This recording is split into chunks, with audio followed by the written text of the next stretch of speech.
Qué bueno, qué bueno, qué bueno. Eh,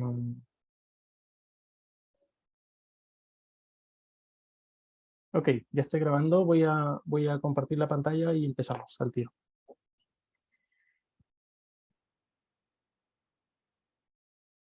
Ok, ahí me avisan porfa si pueden ver mi pantalla.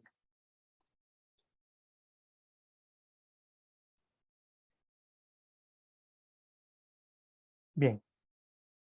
Ok, la clase, gracias. La clase pasada nos quedamos viendo el tema de redes neuronales multiclase, ¿sí? Lo que estamos o lo que estábamos tratando de hacer ahora es cómo crear un modelo neuronal, crear una red neuronal que eh, permita clasificar un dataset, un conjunto de datos, no solamente en dos clases, como lo habíamos visto hasta el momento y que usábamos solamente la función de activación sigmoide, sino que ahora queremos que esta red pueda ser capaz de diferenciar objetos o diferenciar datos que pertenecen a diferentes clases. ¿Ok? Eh, para eso, habíamos visto inicialmente que tenemos que cambiar la forma de la capa de salida, ya no podemos confiar en una sola neurona.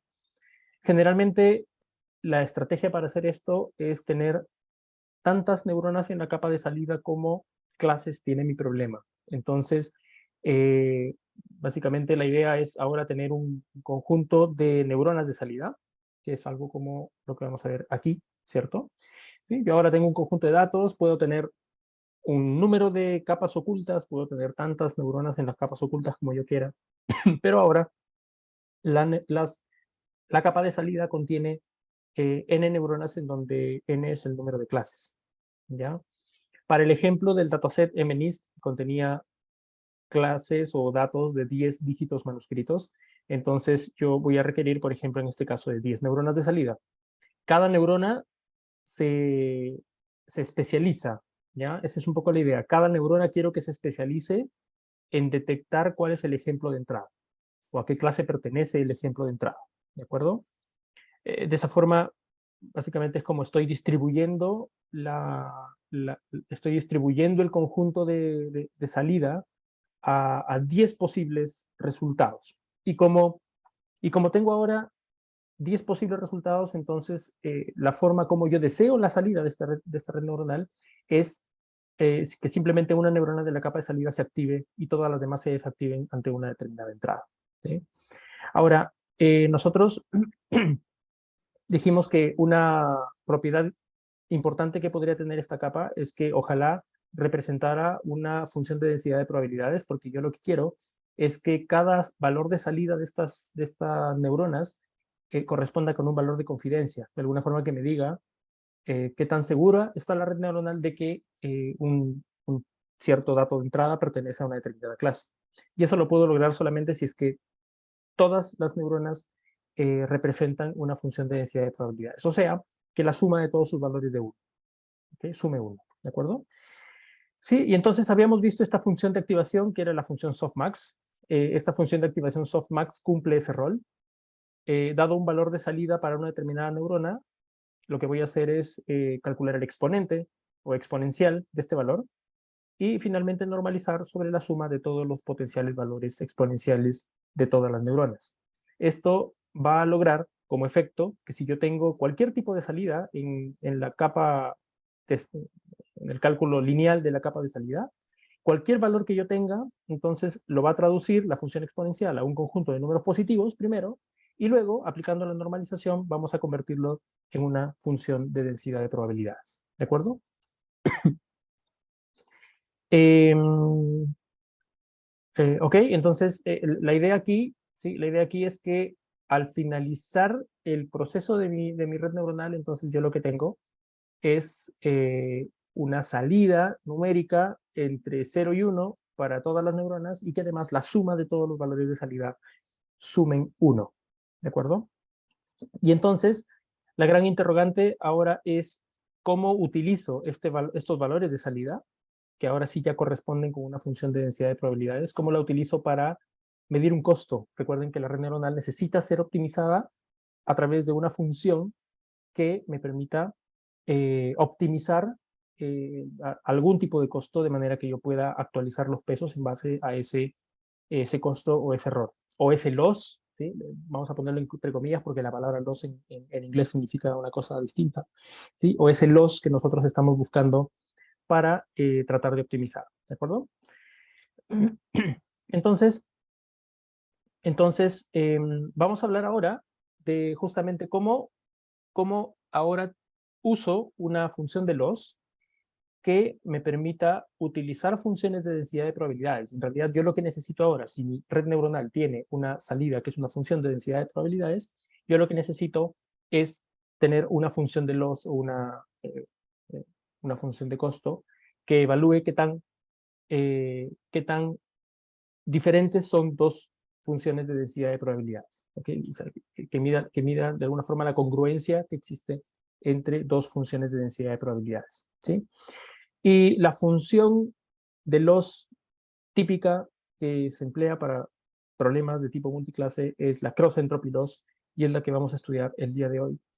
Y al terminar de hacer esto, al terminar de ver el cross entropy loss, entonces ya podemos ir a nuestro laboratorio 3, en donde vamos a hacer clasificación multiclase con el dataset de MNIST, y lo vamos a hacer ahora sí en PyTorch, ¿ya? Y en donde voy a tratar de enseñarles un poquito acerca de lo básico, de cómo se hacen las cosas con PyTorch. Yo creo que habiendo hecho los dos primeros laboratorios en donde hemos visto cómo funcionan las redes neuronales con un poco más de detalle, utilizar PyTorch para hacer lo que vamos a hacer ahora va a ser bastante sencillo, ¿sí? Hay detalles que tenemos que ir aprendiendo de a poco, pero eso lo vamos a ver en la práctica en el laboratorio, ¿de acuerdo? Ok, entonces miren, nuestra red neuronal ahora está produciendo una función de densidad de probabilidades, ¿sí? La salida, esa capa de salida tiene una función de densidad de probabilidades. Y fíjense que la salida deseada, que es cuando yo quiero que una sola neurona se active con un valor de 1 y todas las demás neuronas se activen con un valor de 0, fíjense que esa salida objetivo, que es el one-hot encoding, también es una función de densidad de probabilidades, ¿sí? Solamente que en este caso no es una función suave, sino que es una función en donde todas las neuronas tienen un valor 0 y hay una única neurona que tiene un valor 1, pero sigue siendo una función de densidad de probabilidades, ¿ok? Entonces, ahora lo que nosotros necesitamos es cómo comparo dos funciones de densidad de probabilidades de manera que pueda utilizarlas para medir algún costo, ¿ya? Y eso es justamente la cross entropy loss, ¿ya? O la loss de entropía cruzada. Esta función lo que hace es comparar dos funciones de densidad de probabilidades a través de un mecanismo, básicamente es medir la entropía cruzada de dos funciones de probabilidad, ¿de acuerdo?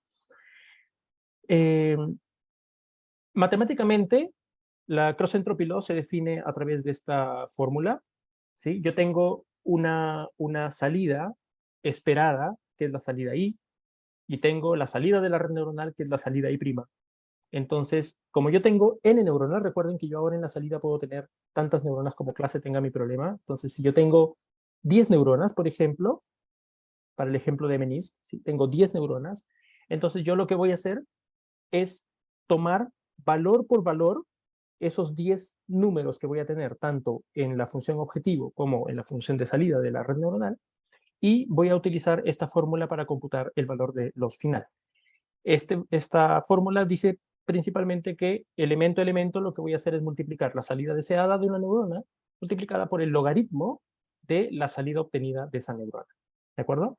Este I' va a ser la salida de softmax. Recuerden que softmax es lo último que yo tengo como salida en una red de tipo multiclase. ¿De acuerdo? Sumo todos estos valores y le calculo el número menos ahí.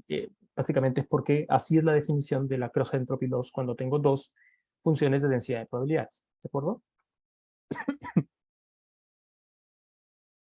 ¿Ok? ¿Alguna pregunta hasta ahí? ¿Pregunta, comentario, duda?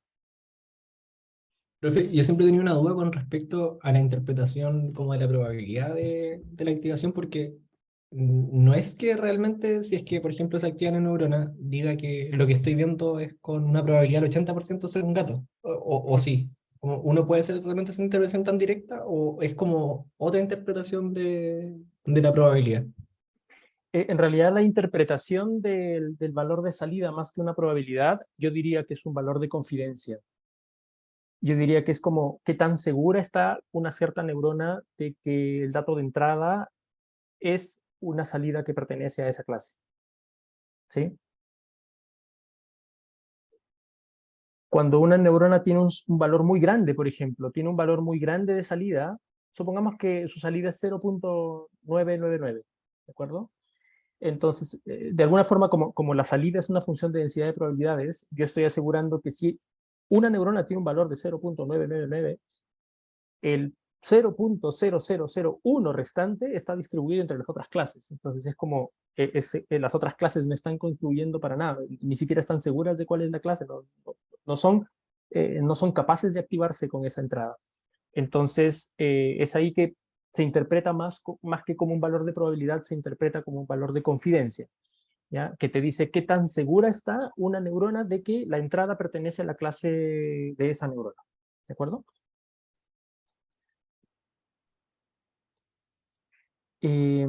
Ismael nos pregunta, ¿por qué la multiplicación de i por log de i' es una medida de distancia entre los dos valores? Ya, eso lo vamos a explicar ahora, ya, porque les voy a mostrar un ejemplo de cuál es la interpretación que existe de la cross-entropy loss, ya. Y sería one-hot encoding, y sería one-hot encoding, y prima sería la predicción, sí, sí. Y es la salida deseada, ¿sí? Que vendría a ser one-hot encoding, y I' es la salida de la red. Si se fijan, I' siempre tiene un valor o 0 o 1, porque es un one-hot encoding, y, perdón, I tiene un valor de 0 o 1, y I' tiene un valor real porque viene de softmax, ¿sí? Claro, pero ¿por qué el log? Nos dice Ismael, lo vamos a descifrar ahora, ¿ya? Porque justamente, bueno, todo esto viene de la definición de entropía, ¿ya? Así que vamos a ver eso ahora en un ratito, se lo voy a explicar. Víctor nos dice, tiene que ver con la teoría de la información y el logaritmo. Sí, tiene que ver con la entropía, ¿ya? Tiene que ver con la entropía y ahora se los explico en más detalle, ¿sí? Pero hasta ahí quería darles como la figura, el big picture de todo esto, ¿ya? El big picture de todo esto, cuando ustedes vayan a ver cómo se implementa la cross-entropy loss en un framework, por ejemplo, les van a dar esta fórmula, ¿sí? Les van a dar esta fórmula y bueno, probablemente los frameworks y la documentación de los frameworks asume que nosotros ya por el lado sabemos qué significa cross-entropy loss y qué significa la entropía y de dónde viene cada una de estas cosas, ¿ya? Pero ahora se los explico, ¿sí? Entonces, para poder entender, ¿sí? Para poder entender de dónde viene esto, ¿sí? Vamos a ver, miren. Eh, ya, eso, ¿sí? Por ahí habían algunas preguntas, ¿no? Para aclarar un poco las cosas. Sí, cuando yo calculo el cross-entropy loss, los I sub I son los elementos del one-hot encoding y los I sub I' son los elementos de la salida de softmax. Recuerden que esta es la salida de la red que viene desde una aplicación de la softmax en la última capa. ¿Okay? Entonces, también tengan en cuenta una cosa, ¿sí? Que ya más o menos lo podemos intuir desde ahora, ¿no? Fíjense que la función de los, ¿sí? La función de los solamente va a utilizar un único término como sumando. De hecho, la sumatoria aquí digamos, bueno, viene de la fórmula original, ¿no? Pero la sumatoria aquí no aplica tanto cuando lo aplicamos en este tipo de problemas, porque fíjense que en el one-hot encoding yo tengo solo un elemento que vale 1, los demás valen 0, y que no aportan nada al 2, ¿cierto? Por lo tanto, siempre aporta al 2 solamente aquella neurona que debería haber sido activada. Entonces el error se calcula como la diferencia entre la salida deseada y la salida esperada de la neurona que debería haber sido activada, no del resto. ¿De acuerdo?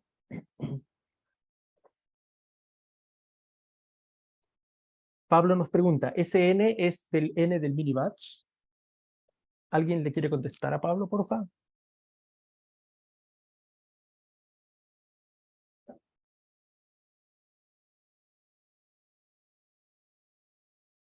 Número de clases, ¿cierto, Yanina?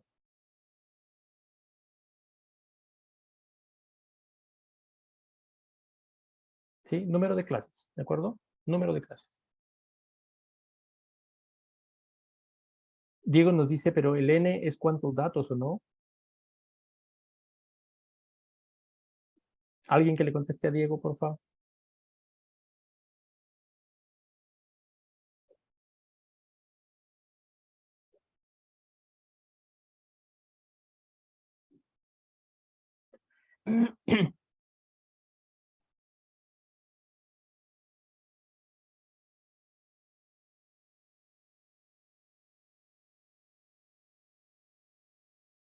¿Por qué no podría? Claro, no tiene que ver con los datos, tiene que ver con la dimensión de la función de densidad de probabilidades, recuerden, ¿sí? Y la dimensión de la función de densidad de probabilidades es el número de clases, porque es la cantidad de elementos de salida que tiene la red neuronal, ¿sí?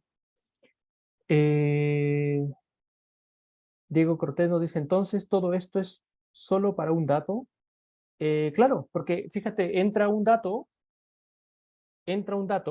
y la salida son 10 números, si es un problema de 10 clases, ¿sí? O sea, entra un dato y la salida son 10 números porque es un problema de 10 clases. Cada número te indica la confidencia de que ese elemento sea de la clase 0 o de la clase 1 o de la clase 2 hasta la clase 9. ¿De acuerdo? Pablo nos dice, o sea, si un dato puede tener más de una clase. Ah, fíjense, lo que pasa aquí es que estamos asumiendo que el problema es un problema de etiqueta única, ¿sí? Entonces, un dato tiene una sola clase de salida, ¿sí? Cuando un dato tiene más de una clase de salida, es un problema completamente distinto, que es el problema que se le conoce como multi-label classification, ¿ya? Y multi-label classification es un problema totalmente distinto que se afronta con metodologías completamente distintas y funciones de los completamente distintas, ¿sí? El multi-label classification es cuando un dato puede tener más de una etiqueta, ¿sí? Pero en este caso estamos asumiendo que no, cada dato tiene una sola etiqueta. Y por eso el one-hot encoding funciona como función de target, ¿de acuerdo?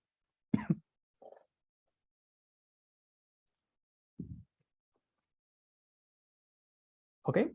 ¿Sí?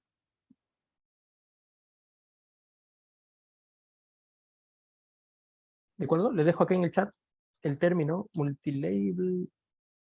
Se conoce como multi-label classification o también lo pueden encontrar como multi-label learning, ¿ya?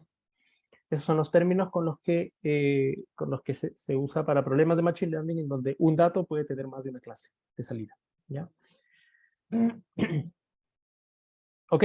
¿Sí? ¿Alguna otra pregunta, comentario hasta aquí?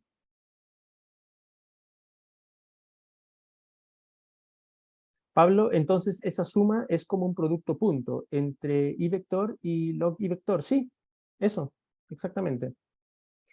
Sí, exactamente. De hecho, así se implementa en los frameworks. ¿Sí? Se implementa como un producto punto eh, entre i y log de i. ¿Ya? Entre i y log de i. ¿De acuerdo? Ya, eso. Sí, justamente acá, por ejemplo, en el ejemplo, decimos, ¿no? Para un problema de 3 clases, entonces yo tendría un vector de 3 elementos para el one-hot encoding y un vector de 3 elementos para la salida softmax, ¿ya? Que viene de 3 neuronas de salida, ¿de acuerdo? Entonces, entonces fíjense, ¿sí? Fíjense que si yo calculo los valores de la cross entropy loss para una salida de este tipo, ¿sí? Este es el mismo ejemplo que vimos anteriormente. Estos son los valores que me dio la softmax del ejemplo que vimos en las slides anteriores. Eh, lo que tengo ahora, ¿sí? Lo que tengo ahora es que si yo calculo el logaritmo de esos números, entonces tengo estos valores, todos negativos, porque fíjense que cada valor de I sub I es eh, menor que 1, ¿sí?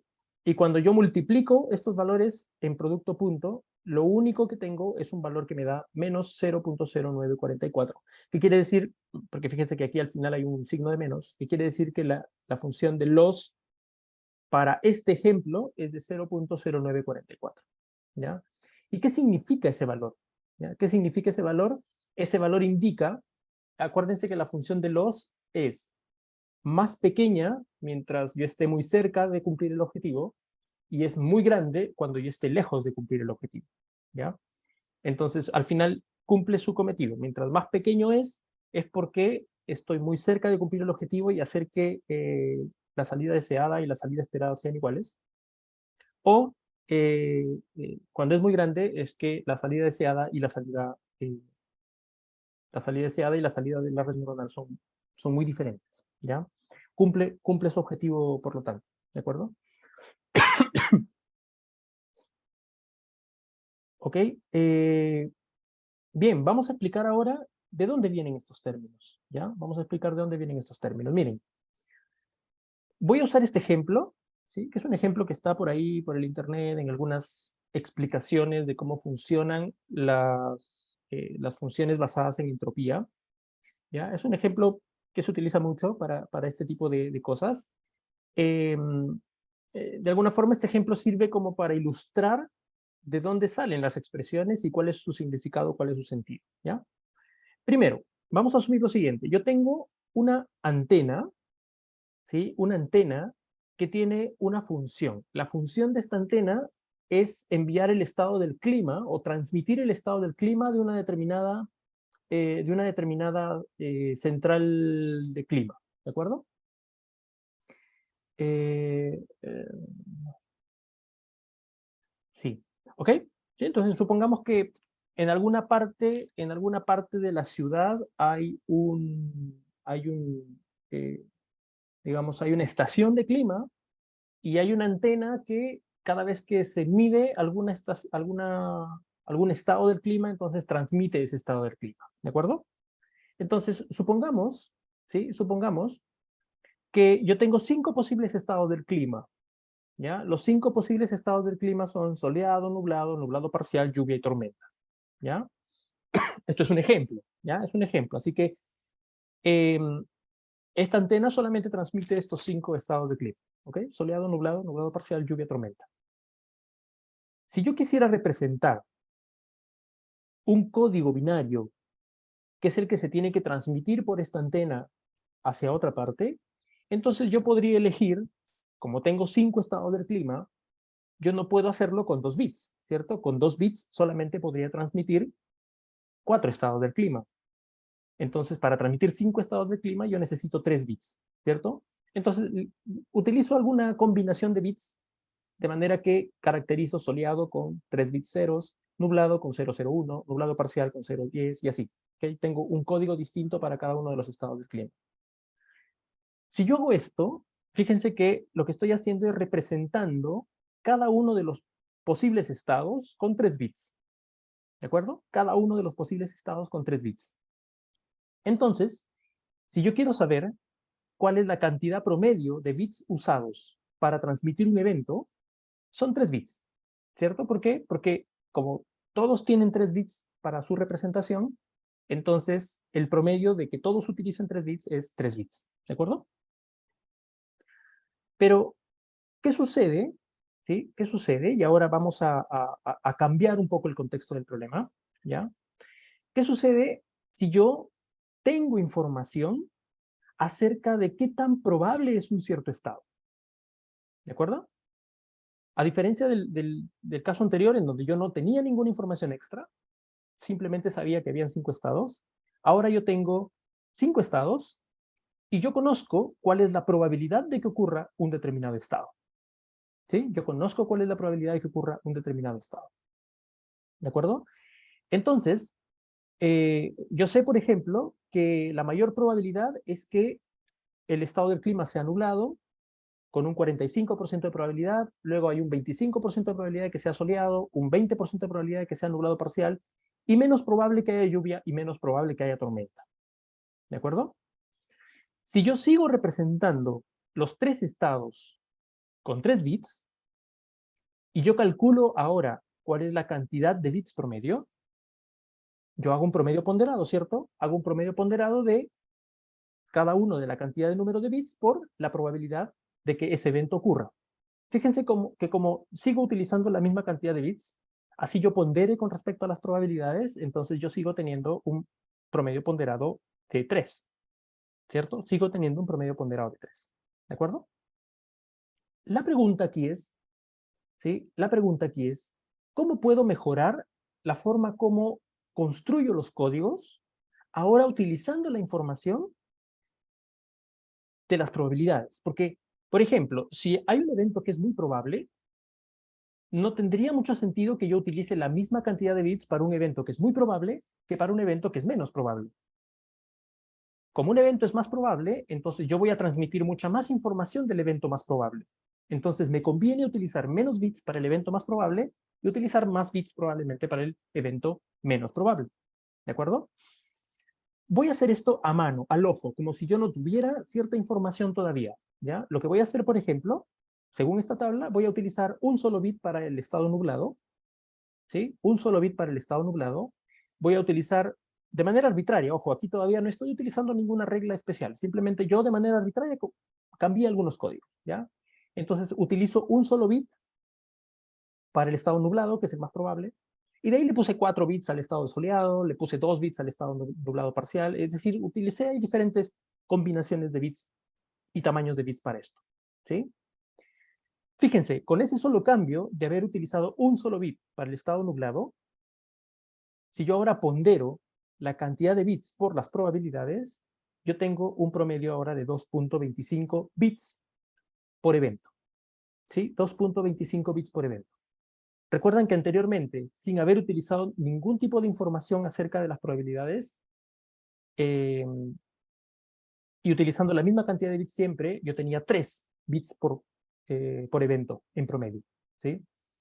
Fíjense que yo puedo hacerlo mejor. O sea, si yo tuviera una mejor forma de cómo crear los códigos, entonces yo voy a tener una menor cantidad de bits promedios para cada uno de los eventos. ¿De acuerdo? Bueno, existe una forma de cómo poder hacerlo de manera sistemática. ¿Ya? Y la forma de hacerlo de manera sistemática es cómo obtenemos el mínimo número de bits. ¿Ya? ¿Cómo obtenemos el mínimo número de bits? Magdalena nos pregunta, profe, me perdí, ¿por qué se hizo el cambio de 3 bits a cantidades de bits variables? Acá, ¿cierto? Ahí, ¿cierto? Eh, ¿Por qué? Porque fíjate que esta estación, esta antena, está transmitiendo cada cierto momento el estado del clima, ¿de acuerdo? Entonces, si hay un evento que es muy probable, como el caso de que siempre, o sea, fíjate, casi la mitad del día está transmitiendo que el clima está nublado, porque tiene una probabilidad de 0.45.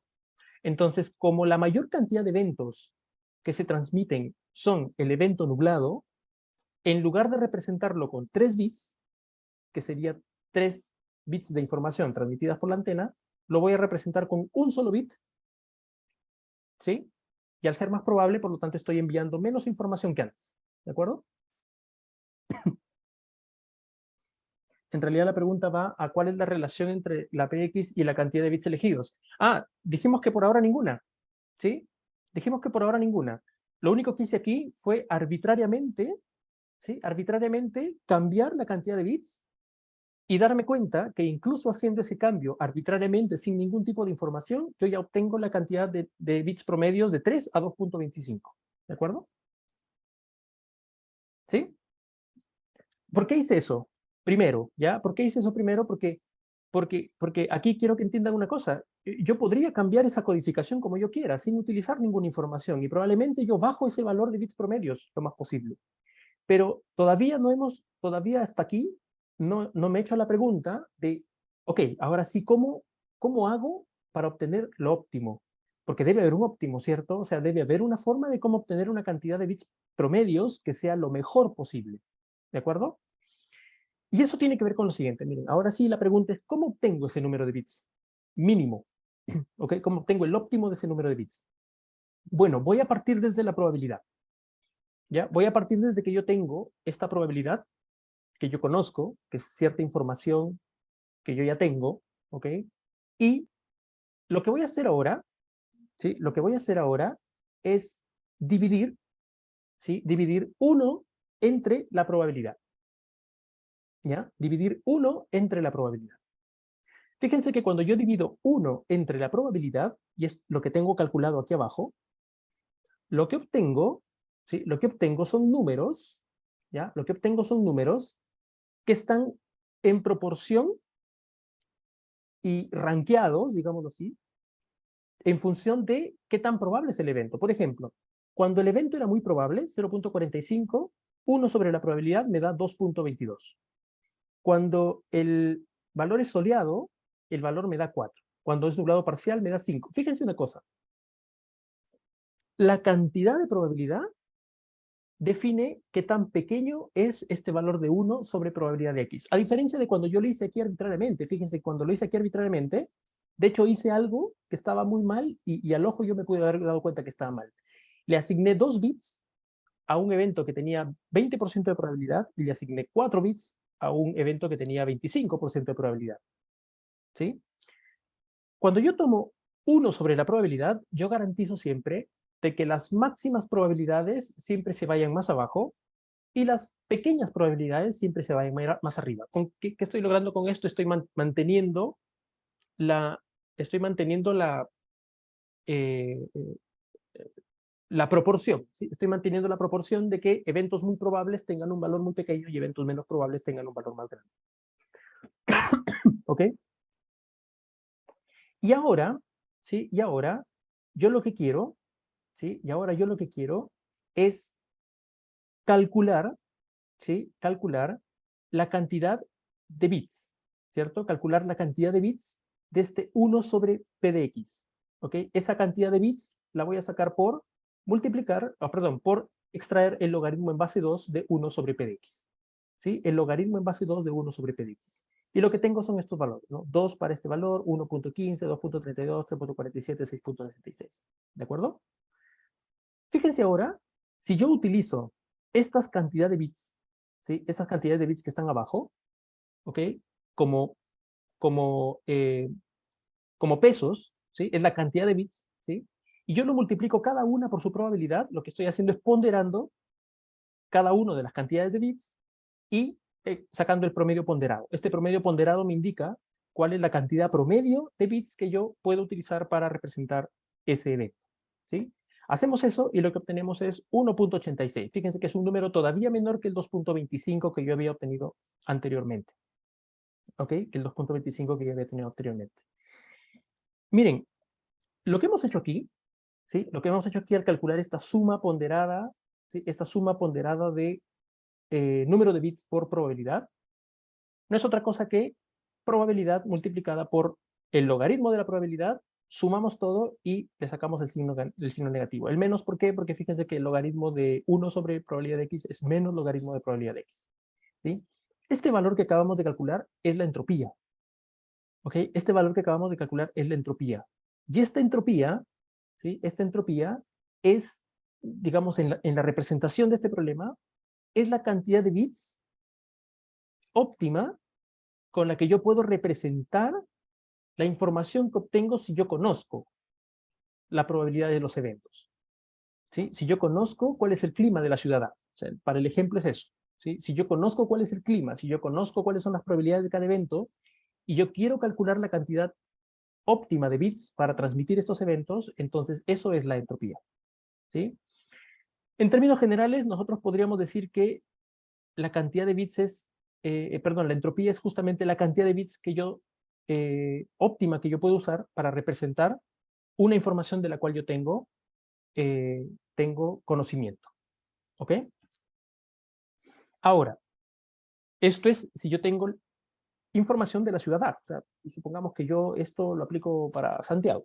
¿De acuerdo? Yo tengo esa información, por lo tanto yo puedo calcular esta cantidad de bits. ¿Sí? Pero, ¿sí? Pero, ¿qué pasa si yo tengo, ¿sí? ¿Qué pasa si yo tengo otra ciudad?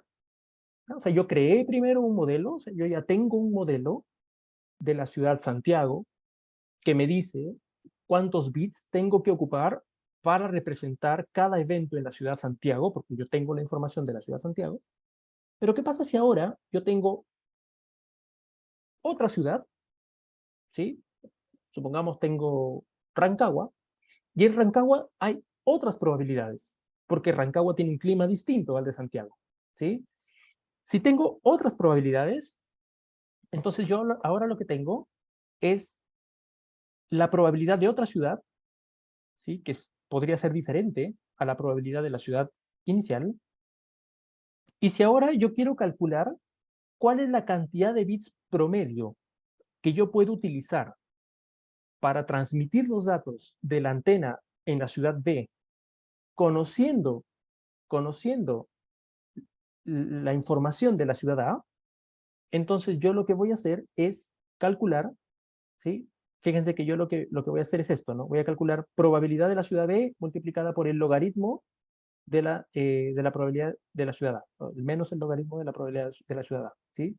Estoy haciendo un promedio ponderado, solamente que ahora las probabilidades iniciales ya no vienen de la ciudad A, vienen de la ciudad B, y los códigos vienen de la ciudad A, ¿de acuerdo?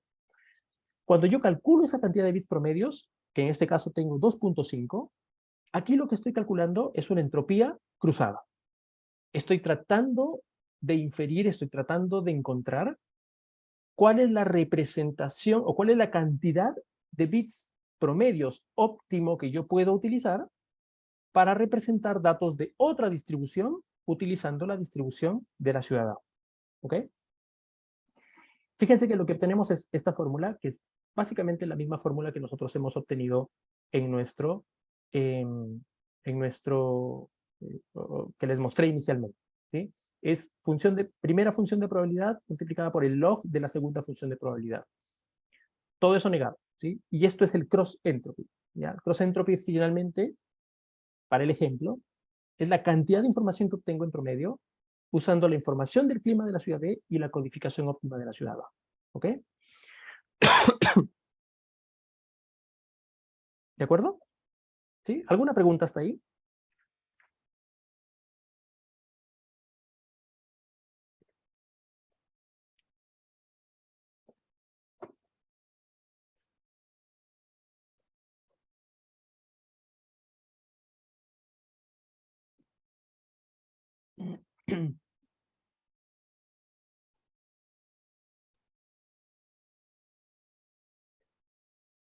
No es menos 2.5, no porque el,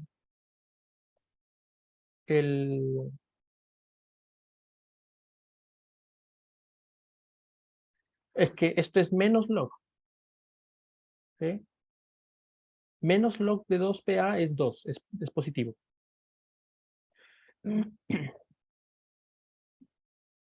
Este log siempre da números negativos, ¿sí? Entonces, abajo sería como 0.3 por menos 2, más pero al final hay un menos adelante del cross entropy que lo haría positivo de nuevo, ¿sí? Y siempre cross entropy para funciones de densidad de probabilidades da un número positivo, porque es la cantidad de bits con la cual representas una distribución cuando conoces la otra.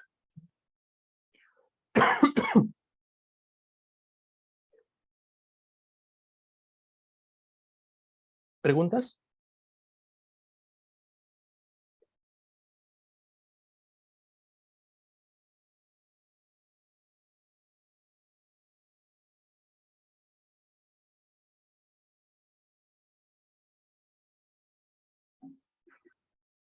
¿Preguntas? Ok. Entonces, ¿cuál es la interpretación? Miren, vamos a ir ahora sí a nuestra fórmula, ¿sí? Vamos a ir ahora sí a nuestra fórmula y fíjense, cuando yo calculo el cross entropy loss entre un vector que es one hot encoding y un vector de salida de una red neuronal, ¿sí? El valor que obtengo aquí es la cantidad de bits, ¿sí? La cantidad de bits con las cuales yo estoy representando, ¿sí? Con las cuales yo estoy representando el one hot encoding utilizando la codificación de la salida de la red, ¿sí? Utilizando la codificación de la salida de la red, ¿ya? ¿Qué sería lo óptimo? Lo óptimo sería obtener la menor cantidad de bits, ¿cierto? O sea, que la representación tenga la menor cantidad de bits. Porque cuando la representación tiene la menor cantidad de bits, es cuando yo estoy asegurando que las dos funciones de densidad de probabilidades son muy parecidas. ¿Sí? Son muy parecidas. ¿De acuerdo? Profe, Sí. ¿puedes repetir la explicación del cross entropy para este caso? Como que es la cantidad de bits para representar eso. Sí, fíjese, vamos a pensar ahora en términos, ¿sí? Vamos a pensar en términos pensamos en términos de esto como funciones de densidad de probabilidades, ¿de acuerdo? Entonces, esto es como si fuera una función de densidad de probabilidades, ¿sí? Es como si yo conociera, ¿sí? Yo conociera que el clima de la ciudad, así como habíamos dicho, el clima de la ciudad es completamente probable que sea soleado, ¿ok? Es completamente probable que sea soleado, ¿de acuerdo? Y yo tengo una determinada salida de la red neuronal, ¿sí? La salida de la red neuronal me dice, en este caso, por ejemplo, que el cross entropy loss es 0.0944. Significa que esta es la cantidad de bits, ¿sí? Es la cantidad de bits en promedio que yo utilizaría para decir que digamos que el estado es soleado, ¿de acuerdo? Que el estado es soleado. Sin embargo, fíjense que lo que aquí queremos nosotros es tener la menor cantidad de bits posibles. ¿Por qué? Porque cuando yo tengo la menor cantidad de bits posibles, eso solo va a ocurrir cuando las dos funciones de densidad de probabilidades sean lo más parecidas posible. Yo lo que quiero, de alguna forma entonces, es que yo conozco, yo conozco los estados del clima, vamos a ponerlo así con el ejemplo. Yo conozco los estados del clima de la función B, de la ciudad B, y ahora yo quiero ver cómo cambio la representación de la función A de manera que su función de densidad de probabilidades se parezca lo más posible a la de la función B, a la de la ciudad B, perdón. ¿Sí? Cuando este valor de los sea muy grande, me está diciendo que le falta mucho, ¿a quién? A mi red neuronal, cambiar para tener una representación que se adecue a la del one hot encoding. ¿De acuerdo? ¿Sí? Tiene sentido. Entonces, fíjense que esta función de loss lo que está haciendo es medir la cantidad de representación que yo puedo tener de la red neuronal hacia la función de probabilidades del one hot encoding. ¿Sí? Y tiene sentido también ahora entonces pensar en por qué razón en toda esta sumatoria hay un solo término que interviene. ¿Sí? Porque fíjense ustedes que van a multiplicar 1 por este valor, 0 por este valor, 0 por este valor. Todos los lugares en donde haya 0 en el one hot encoding simplemente van a 0 en la salida. Por lo tanto, no hay ningún aporte a los en aquellos valores en donde el one hot encoding era diferente. Sin embargo, fíjense que esto tiene una razón de ser. ¿Ya? Uno podría pensar, ¿ya? Solamente voy a tener un error en la capa de salida en aquella neurona en donde el one hot encoding tiene un valor de 1, ¿cierto? En todos los demás valores no va a haber error. Por lo tanto, esas neuronas que tenían un valor de 0 en su target, esas neuronas no van a tener error y por lo tanto no van a tener con qué ir hacia atrás en backpropagation. ¿Sí? Eso tiene sentido. Tiene sentido que yo solo me ocupe de la neurona que sí me interesa. ¿Saben por qué? Porque si yo trato de reducir el error de la neurona que sí me interesa, como la salida es un softmax, si yo hago que ese valor crezca y se comience a parecer a 1 lo más que se parece, automáticamente lo que estoy haciendo es convirtiendo las otras neuronas a 0.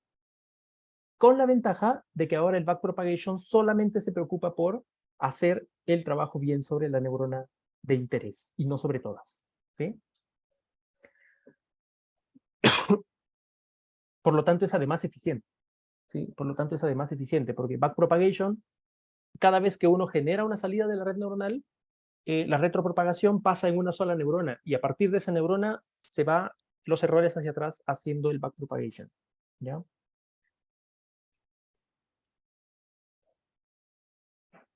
¿Preguntas? ¿Se entiende esa explicación, esa lógica, porfa?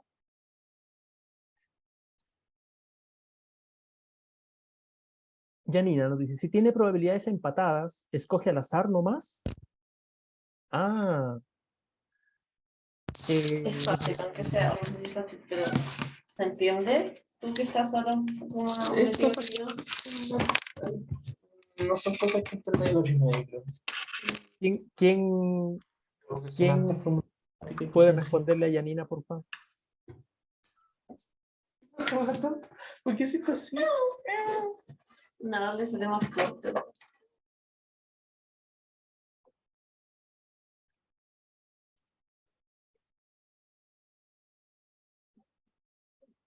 Exacto. Fíjense, si mi red neuronal tiene dos neuronas que tienen la misma probabilidad, ¿sí?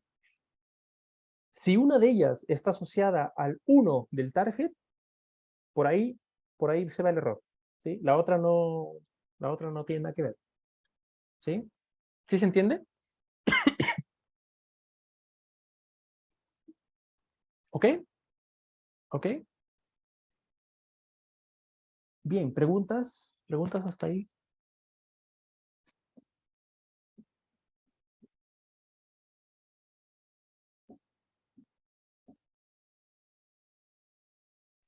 Profesor, una consulta. ¿Sí? Ahí, en ese caso, el error, el menos 0,0944, la idea es que vaya disminuyendo o acercándose a 1. Disminuyendo. Y al ser negativa, significa que sería un número cada vez más grande. No, fíjate que lo que pasa, a ver, primero, esto que está aquí, ¿sí? Esto que está aquí es el resultado solamente de la multiplicación antes de aplicarle el menos. Fíjate que acá hay un menos aquí adelante, ¿sí? Ah, El los siempre es positivo, ¿ya? El los ya. siempre es un número Entonces, ya. positivo, ¿sí? O sea, la idea es que tienda a 0, entonces. Sí, sí, la idea es que tienda a cero. A ver, y les pregunto, ¿cuándo esta función de los, este cross entropy loss, será cero? ¿Qué tiene que pasar para que este cross entropy loss sea cero?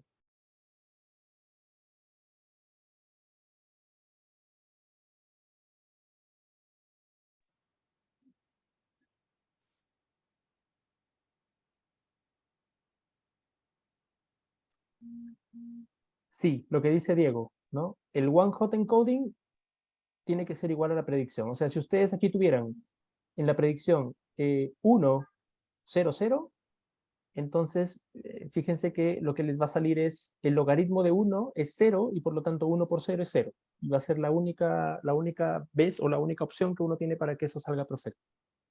¿Sí? Ya. ¿De acuerdo?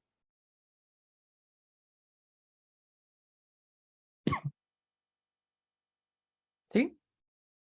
¿Sí? Entonces, es perfecto todo, porque fíjense que va a tender la red, esto es optimización, así que la red tiene que tender a construir la salida de tal forma que se tiene que parecer lo más que se pueda a los one hot encoding, que es lo que finalmente queremos, ¿cierto? Ahora, aquí hay una cosa, ya la salida son números reales, entonces no siempre la salida va a ser un one hot encoding, pero cuando tú hagas una inferencia, cuando pongas un dato, lo que vas a hacer es tomar la neurona que tenga el valor más alto de salida y a esa la vas a considerar como la clase a la que pertenece. ¿Sí? Y es un poco ahí se parece a lo que hacíamos con sigmoide, ¿no? Pasado 0.5 tomas una decisión, por debajo 0.5 tomas otra decisión. ¿Ok? Ok, bien. Bien, entonces vamos a hacer nuestro ejemplo en PyTorch. ¿Sí? Eh, Vamos a abrir, por favor, el laboratorio número 3. ¿Sí? Vamos a abrir el laboratorio número 3 y cargan, por favor, cargan, por favor, Lab 3, Feminist Multiclass, y me avisan cuando lo tengan cargado, porfa. Denme, porfa, un minuto, voy a traer un poco de agua y regreso para empezar con el notebook, ¿sí? Mientras lo van abriendo.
Ok, estoy de vuelta.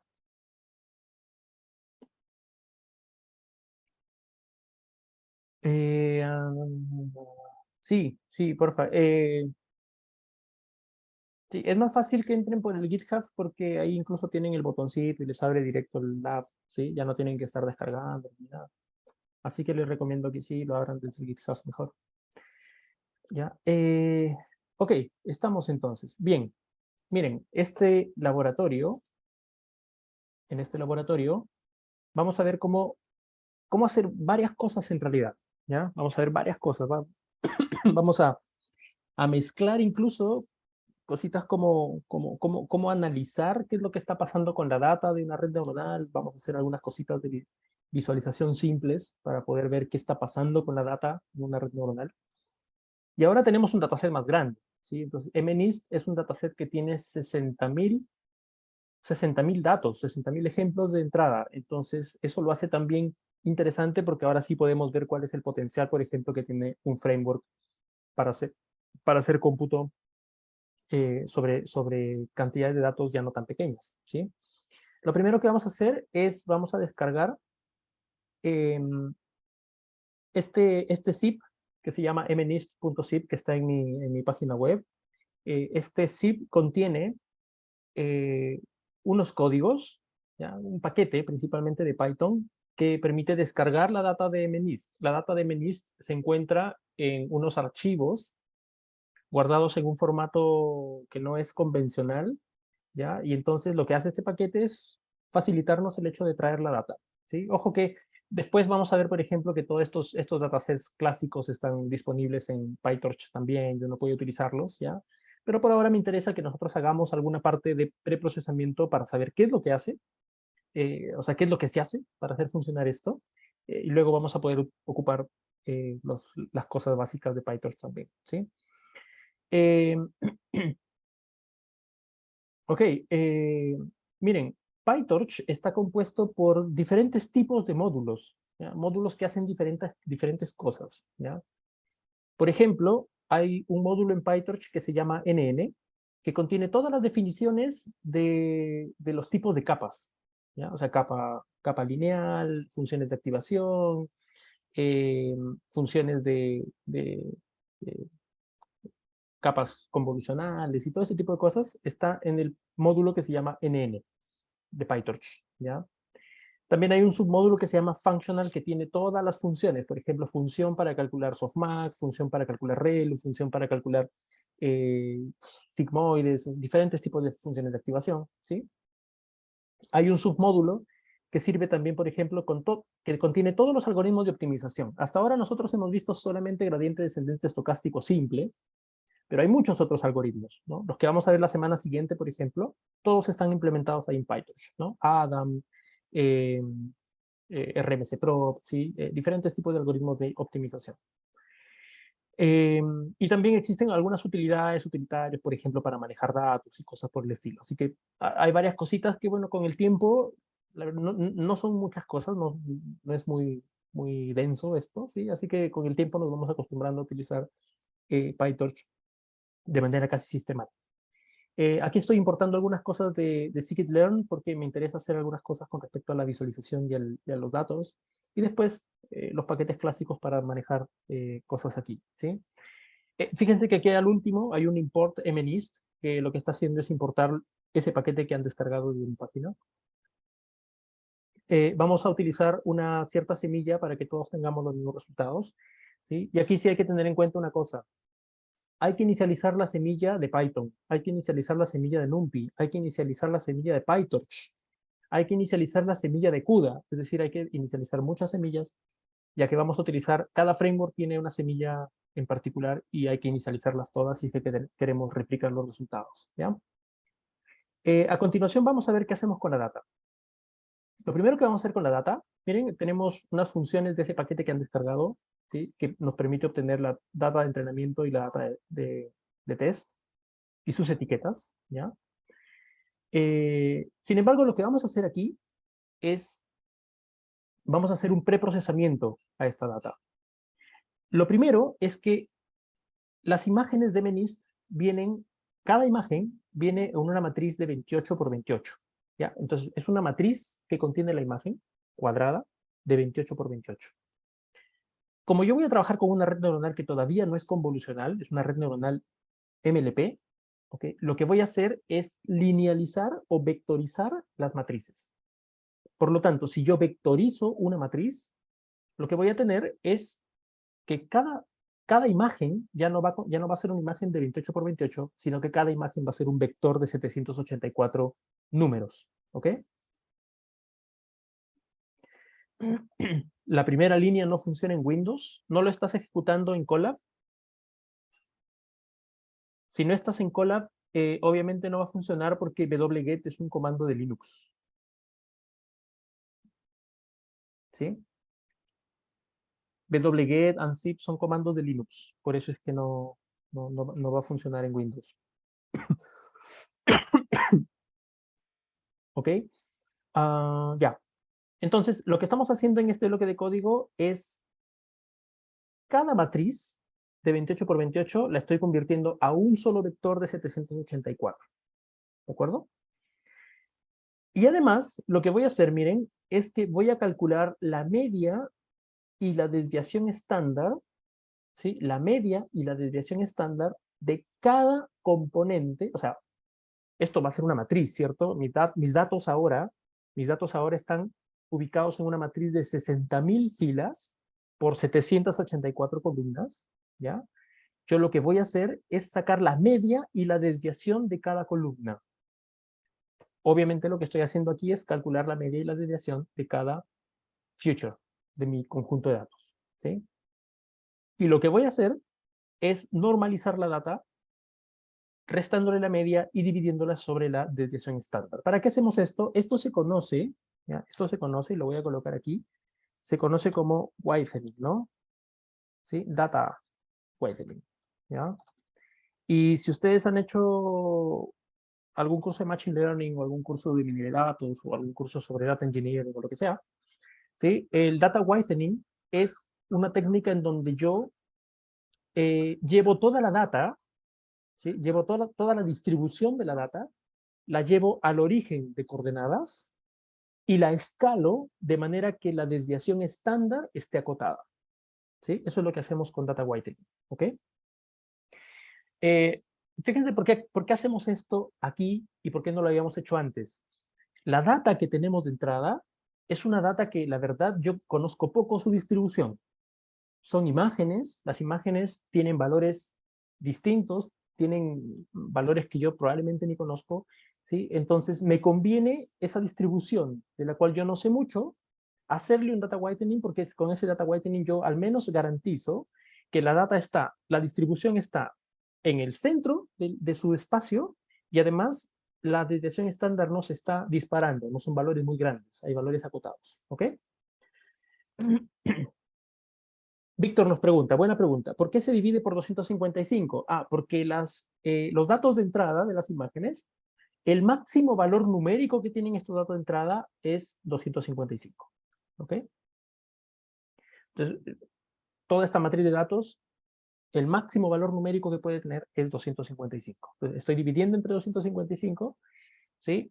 Para tener un escalamiento, de manera que el máximo valor ahora sea 1, ¿ok?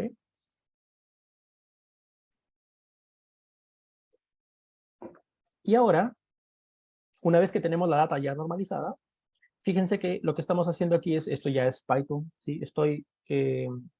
Estoy empaquetando la data, cada sample de entrenamiento con su determinada etiqueta, ¿no? A través de un método zip en donde básicamente lo que hago es acoplar la data de entrenamiento junto con sus etiquetas, ¿de acuerdo? Ejecutamos esto, va a descargar la data, fíjense que está descargando la data de MNIST. Y después lo que tengo es esto, ¿no? Hay 60.000 datos de entrada, de entrenamiento, y 10.000 datos de test, ¿ok? 60.000 datos de entrenamiento y 10.000 datos de test, ¿ok? Ahora, hay algunas funciones utilitarias que están en este notebook. Yo les voy a pedir, no voy a pasar línea por línea estas funciones utilitarias porque tomaríamos toda la clase tratando de ver algunas cosas, ¿sí? Yo les voy a pedir, por favor, que ustedes indaguen un poco acerca de qué es lo que estamos haciendo aquí. Por ahora son utilitarias las funciones y nos sirven para ciertos objetivos. Por ejemplo, esta función plot images, ¿sí? Esta función plot images, yo le mando una lista de imágenes y dibuja la lista de imágenes con matplotlib en una grilla, ¿no? Entonces, por ejemplo, ¿sí? Yo voy a querer dibujar 25 imágenes que estoy cogiendo de esa data de entrenamiento, ¿sí? Algunas imágenes, ¿ok? Y las va a graficar así, ¿de acuerdo? Una matriz de 5 por 5, ¿sí? Fíjense que estas son las imágenes de entrada, ¿ya? Este es un número 5, este es un número 0, un número 4, un número 1, un número 9, ¿sí? ¿Ok? Ahora lo que voy a hacer es dividir esa data, esos 60.000 datos de entrenamiento que yo tengo, los voy a dividir en data de train y data de validación. O sea, esa data de entrenamiento la vuelvo a dividir, ¿sí? En data de entrenamiento y data de validación. ¿Ya? La siguiente semana, nuestra primera clase de la siguiente semana, vamos a empezar a hablar acerca de cuál es la importancia del proceso de entrenamiento en donde uno hace esta división de los datos. Lo vamos a hacer de manera experimental. Por ahora, solo quiero que vean que esos datos de entrenamiento lo estamos separando de nuevo, porque necesito tener un conjunto de datos pequeños para poder hacer validación, ¿ya? Aquí estoy utilizando lo siguiente. 90% de la data de entrenamiento original va a parar a entrenamiento y 10% de la data de entrenamiento original va a parar a validación, ¿ya? Aquí estamos utilizando la función de scikit-learn, así que si ustedes han utilizado anteriormente esto para Machine Learning, y si no lo han visto, en realidad es muy simple. Hay una función en scikit-learn que se llama random split. Esta función, tú le mandas la data de entrenamiento y lo que hace es dividirte la data aleatoriamente en los conjuntos que tú quieras. ¿Ok? Entonces ahí tenemos la data. Hay 54.000 imágenes de entrenamiento, 6.000 imágenes de validación y 10.000 imágenes de test. ¿De acuerdo?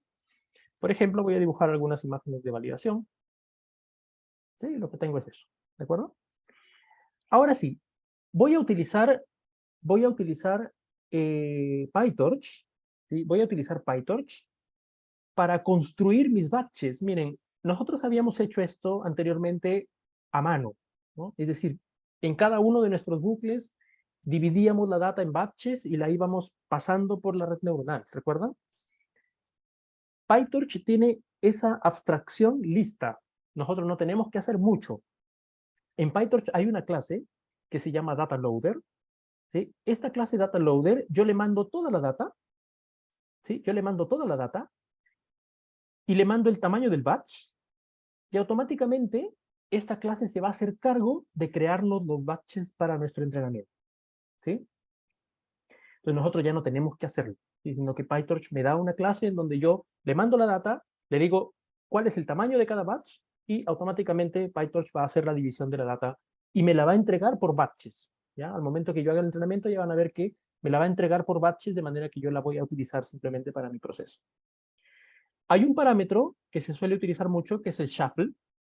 El shuffle es un parámetro en donde antes de hacer la partición en los batches, cuando yo le pongo shuffle igual true, lo que va a hacer es mezclar toda la data aleatoriamente y después construir los batches, ¿ya? Eso de alguna forma garantiza, por ejemplo, que yo no dependo de la distribución de la data de entrada. O sea, no dependo de cómo está la data de entrada al inicio, ¿sí? Sino que al mezclarla aleatoriamente, entonces estoy tomando los batches de la mejor manera posible. ¿De acuerdo? Hago lo mismo, miren, fíjense que lo que me devuelve es un iterador. Básicamente me devuelve un objeto que yo puedo ir iterando sobre los batches. Eso lo hago para la data de train, para la data de test y para la data de validación. ¿De acuerdo? Aquí he considerado un tamaño de batch de 64. Uno podría utilizar todo el tamaño de batch que quiera. La limitación del tamaño de batch es el GPU que uno utilice, ¿ya? Porque la operación de cada batch se hace en paralelo. Bien, ahora vamos a crear nuestra red neuronal. Miren, crear la red neuronal en PyTorch es tan sencillo y se parece mucho a lo que nosotros ya habíamos abstraído en nuestros notebooks anteriores. Primero, en PyTorch, cuando tú creas una clase que va a contener tu red neuronal, para que esa clase sea considerada una red neuronal de PyTorch, tú necesitas heredar de la clase module del módulo NN, ¿sí? De torch.nn.module es una clase que contiene como una clase padre, una clase base, sobre la cual cualquier cosa que herede de este módulo se convierte en una red neuronal. ¿Ya? Y la creación de la red neuronal se da en dos partes. La primera, que es el constructor, en donde yo creo mis componentes de mi capa. Vamos a ver que aquí estamos haciéndolo de una forma más, como más específica, pero luego vamos a ver que hay una forma incluso más fácil de crear las redes neuronales después. ¿Ya? Pero fíjense lo que estoy haciendo. ¿Ya? En el constructor de mi clase estoy creando una primera capa lineal que tiene como dimensiones la cantidad de entradas de datos y 255. ¿Qué quiere decir eso? Quiere decir que hay una capa de entrada de, 784 neuronas y esta capa contiene 255. La siguiente capa contiene 255 neuronas de entrada, obviamente porque viene de la capa anterior, y 100 neuronas. Y la tercera capa tiene 100 neuronas de entrada y tantas neuronas como las salidas yo digo. En mi problema del MNIST, input dim va a valer 784 y output dim va a valer 10. ¿Ok? Janina nos dice, ¿siempre se va de más neuronas a menos o da igual? Da igual, fíjense que ahí no... ¿Se acuerdan que les dije la cantidad de neuronas, la cantidad de capas ocultas? Eso es experimental. Eso no hay forma de saber qué es lo mejor, ¿sí? En este caso. ¿De acuerdo? Ya. En el constructor, tú puedes construir tus módulos, tus capas, todo lo que tú quieras. Y en el forward, ¿sí? En la función forward siempre va a recibir una cosa. Va a recibir la entrada. O sea, va a recibir datos, ¿sí? Y lo que tú tienes que operar aquí dentro es cómo va a proceder el función, o sea, cómo va a pasar la data desde la entrada hasta la salida en la red neuronal. Por ejemplo, fíjense que aquí lo que va a entrar es un batch de datos, ¿sí? O sea, va a entrar un grupo, ¿sí? Un grupo de vectores característicos de dimensión 784, ¿sí? Y el tamaño de batch siempre es la primera dimensión en cualquier matriz tensor que uno esté trabajando en PyTorch, ¿sí? Entonces el tamaño de batch va a ser la primera dimensión de este input, ¿sí? Y luego lo que estamos haciendo aquí es, podríamos decir, aplanando, ¿sí? Ese vector, lo estamos construyendo, lo estamos transformando, ¿sí? A una entrada que tiene 784 elementos por input, ¿ok? Y aquí abajo, fíjense que estamos aplicando lo siguiente, miren, estamos aplicando en secuencia lo que pasa con la red neuronal. Primera capa lineal y luego la función ReLU. Segunda capa lineal y luego la función ReLU. Tercera capa lineal y ahí nos quedamos, ¿sí?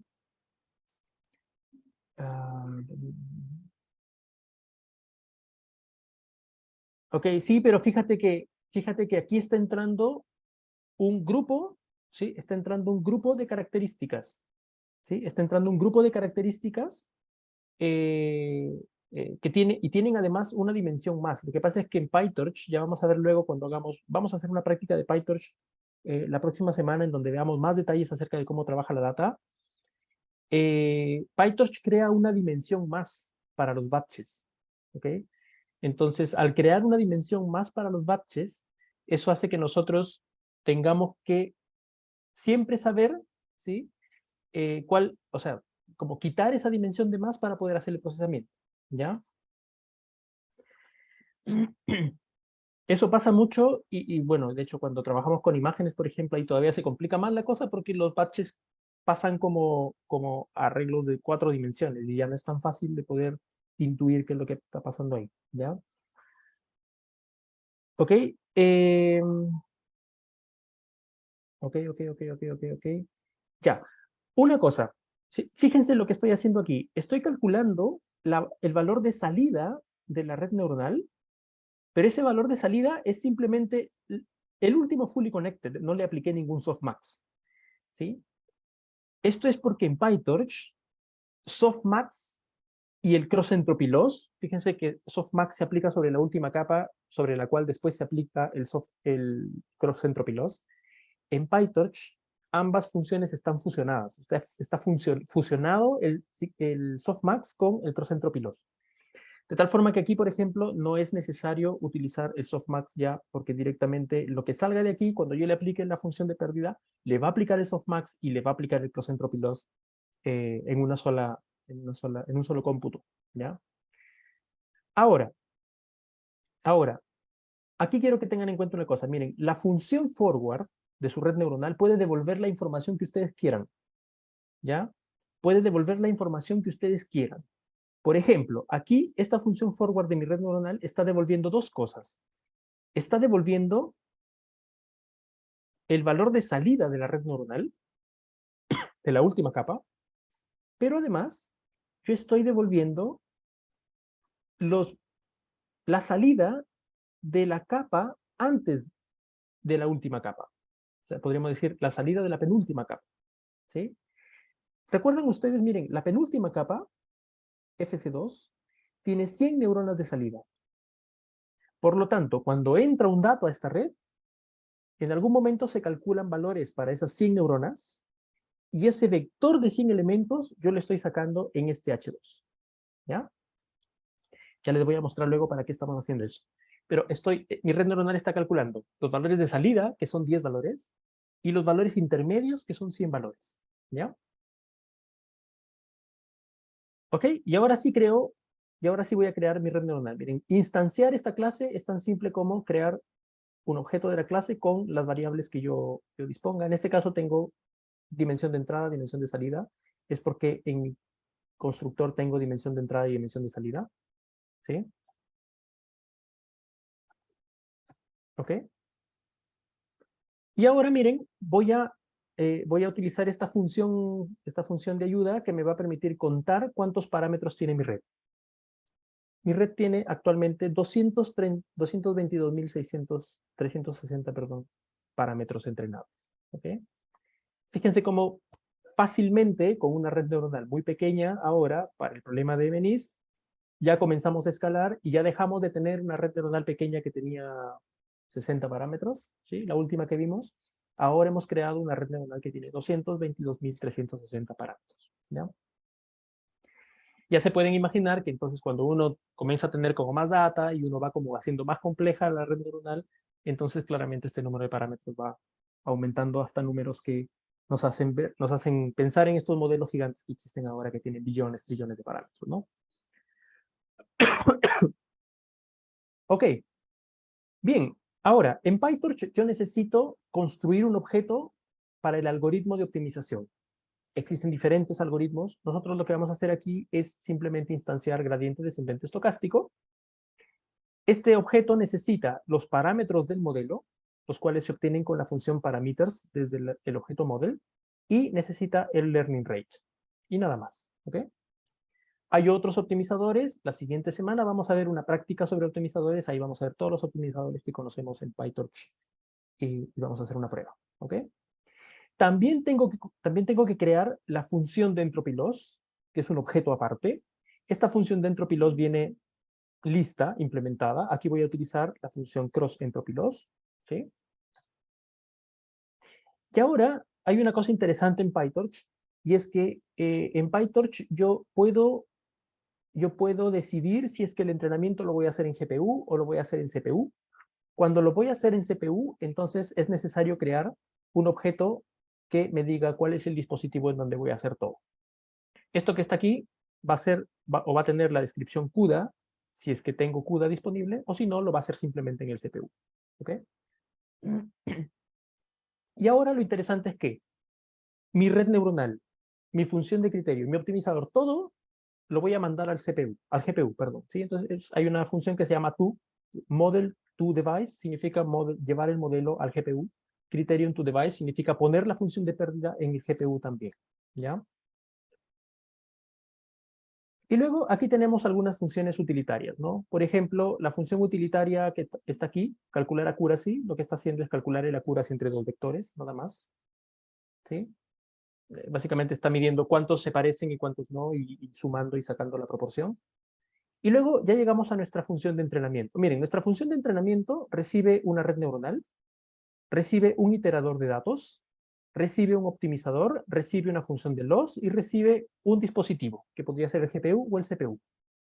Y ahora, en PyTorch,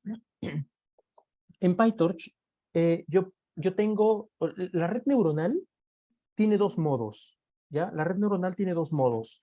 El modo entrenamiento y el modo inferencia. El modo entrenamiento, ¿por qué se diferencia? Es porque en el modo entrenamiento yo quiero que el procesamiento de la red neuronal guarde gradientes, de manera que luego se haga fácil hacer el backpropagation. Pero al momento que yo ya entrené una red neuronal y yo solo quiero hacer inferencia, no es necesario calcular gradientes. Entonces yo puedo hacer que la red neuronal solo esté en modo inferencia, por lo tanto hace más rápido el trabajo, ¿ya? Para poder activar el modo de entrenamiento, simplemente hago model.train y con eso activo el modo de entrenamiento de la red neuronal. Y ahora sí tengo el loop de entrenamiento. Fíjense que el loop de entrenamiento, que antes nosotros lo habíamos implementado con un montón de código, ahora se reduce a estas líneas de código. Miren, hago un for para iterar sobre la data. Recuerdan que arriba habíamos creado unos data loaders, ¿sí? Que yo les dije son los que me dan los batches, ¿ok? Lo que tengo aquí son batches, ¿sí? Me va a dar batches de data y de etiquetas, ¿ok? Pongo la data y las etiquetas y las mando al GPU. Cada vez que cargo un batch, la mando al GPU, ¿ok? Hago que el optimizador limpie toda la información de gradientes que tiene hasta ese momento, ¿ya? Porque cada vez que hago backpropagation es como que uno va computando información intermedia. En este punto vacío todo de nuevo, ¿sí? Y ejecuto la red neuronal. Para ejecutar la red neuronal, le mando la data y lo que me entrega son los valores de predicción y los valores intermedios que por ahora no me interesan, ¿sí? Luego, estos valores de predicción los voy a tener que comparar a través del criterion. Criterion es la función de loss, ¿sí? La función de loss le voy a enviar lo que he predicho y lo que deseo como target. Y tengo el valor de loss disponible.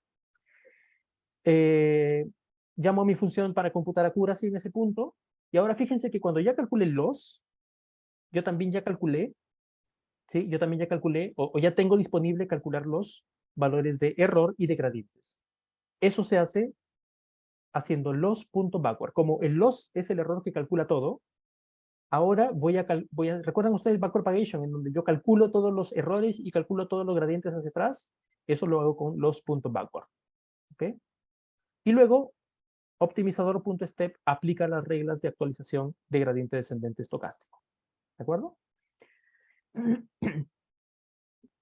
Profe, yo me pregunto, ¿Sí?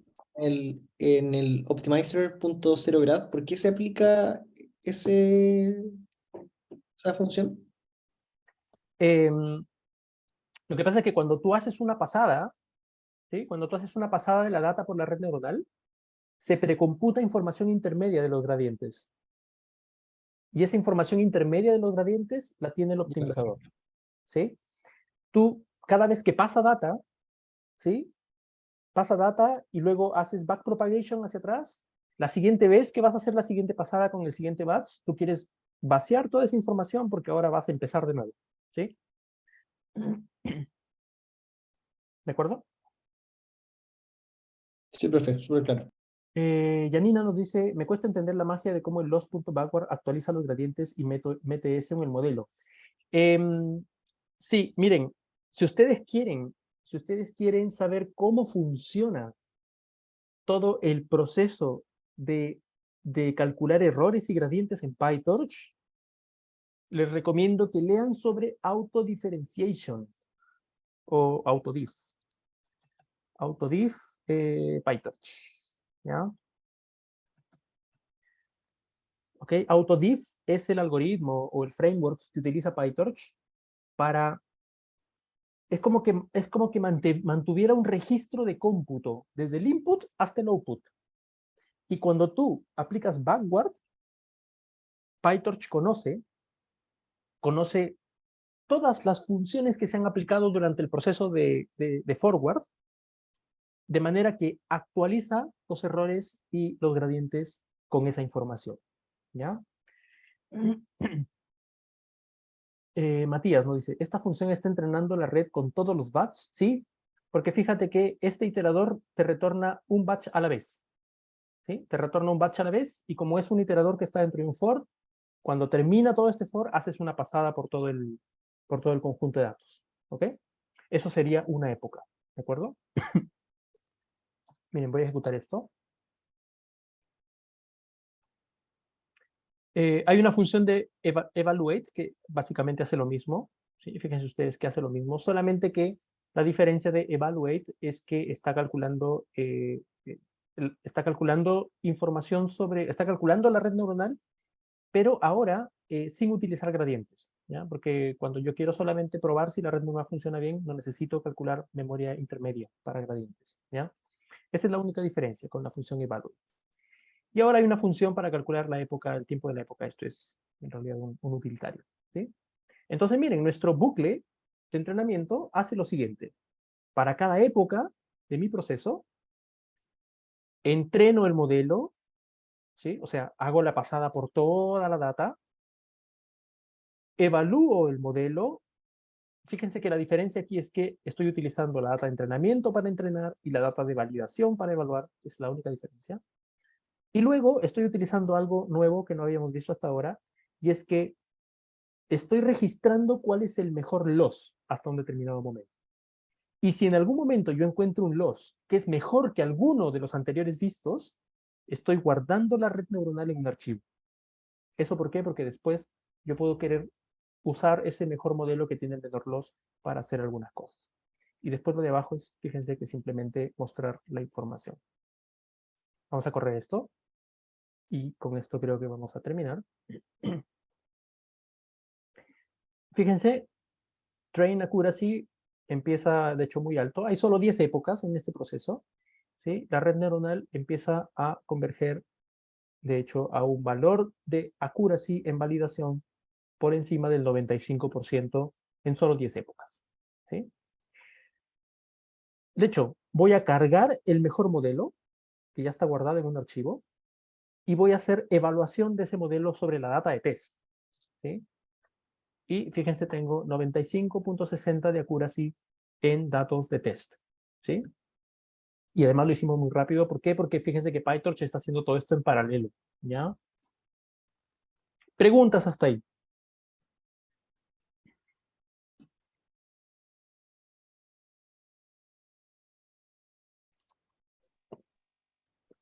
Profesor, la Sí. parte donde se mandaron los datos a la GPU, Ujú.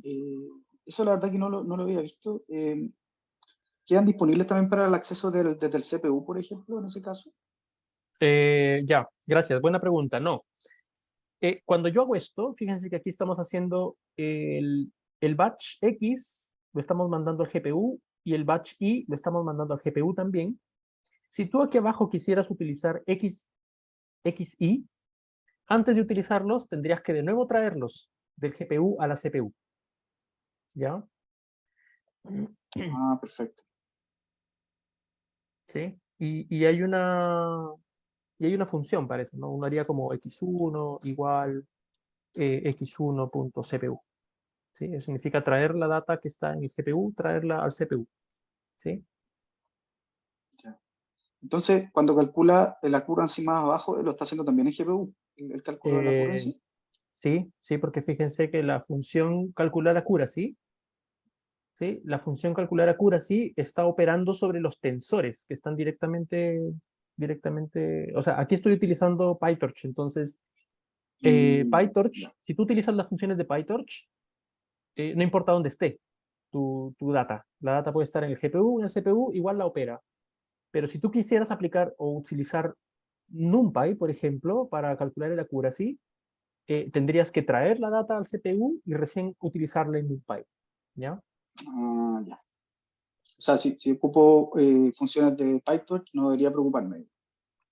No, porque PyTorch tiene las funciones implementadas para CPU y GPU.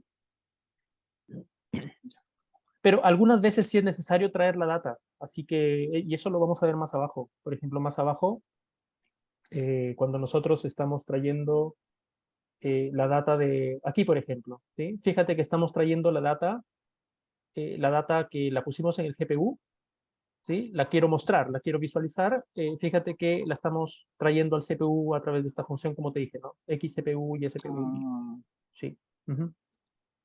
perfecto. ¿Ok? Ok, ¿preguntas hasta ahí?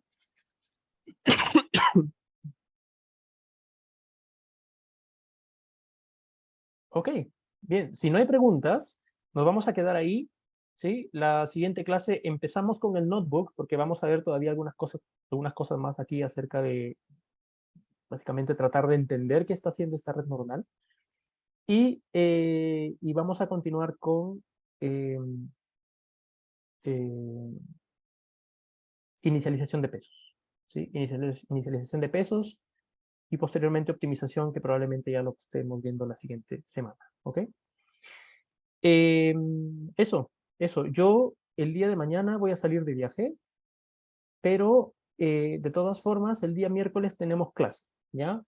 En el supuesto de que no podamos tener la clase online, ¿ya? De todas formas, yo voy a grabar una clase, pero les voy a avisar, ¿ya? Les voy a avisar si es que tenemos la clase online síncrona, así como ahora. En caso de que no se pueda hacer la clase síncrona, yo voy a grabar el material, voy a grabar todo y igual cualquier cosa me comunican por el foro, por correo, por cualquier otro mecanismo, por Discord, ¿ok? Pero yo les aviso el día miércoles temprano que estoy llegando a mi destino, les aviso cómo hacemos la clase, ¿ok? Bien, les agradezco. Muchas gracias por todo, por venir a la clase y ahora en un ratito publico el quiz, ¿ya? Nos vemos entonces, cuídense. Chao, profe. Chao, Chao, profe, chao. gracias. No, profe, que esté profe. bien. Gracias, profe. Gracias. Chao, chao, nos vemos.